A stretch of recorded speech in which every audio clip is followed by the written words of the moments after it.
Have you ever walked into a room and completely forgotten why you're there, only to remember moments later? That's a simple example of how memory works in real life. Memory isn't just about remembering facts or names. It's a complex, multi-step process that happens constantly in the background of our lives. In today's video, I am going to talk about the stages of memory and the applications of memory, how it works, the stages it goes through, and how it shapes our daily lives. Memory involves three stages: encoding, storage, and retrieval. Encoding is the first step, where sensory input, like what you see, hear, or touch, is transformed into a form your brain can understand and store.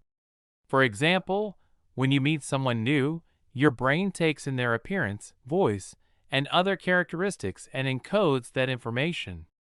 Storage happens once this encoded information is retained by the brain, either for a short period in short-term memory or for a longer period in long-term memory.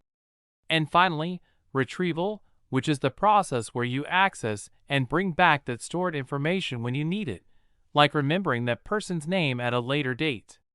One important model we can look at to understand memory is the multi-store model by Atkinson and Shiffrin, proposed in 1971. According to this model, memory operates in stages.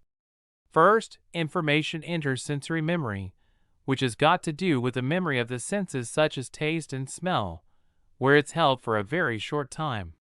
But without focusing your attention on it, this information fades quickly. If you pay attention to something, it moves into short-term memory, which is a temporary space where information is held for a brief time. If you want to keep this information around longer, you need to actively rehearse it or connect it with what you already know. You basically need a reminder of it, or revise it. Finally, this information can be transferred into long-term memory, where it has the potential to be stored for years or even a lifetime.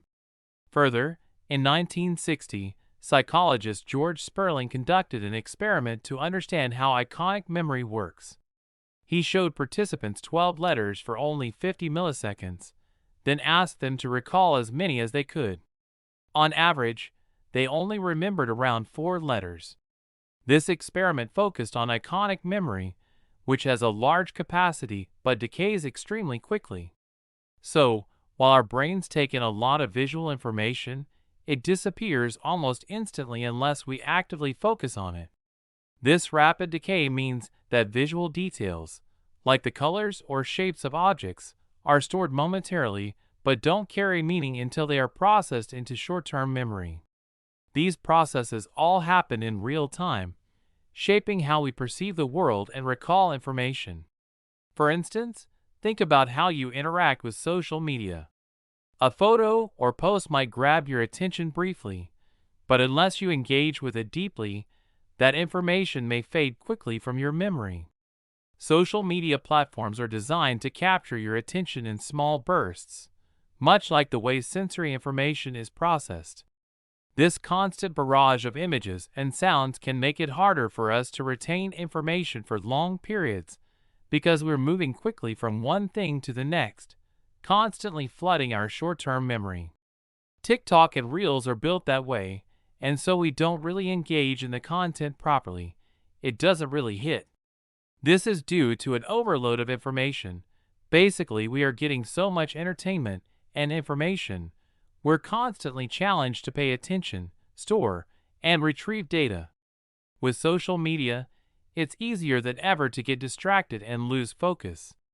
This can lead to shorter attention spans and difficulties with long-term memory retention, as we rarely stop to really encode and process the information.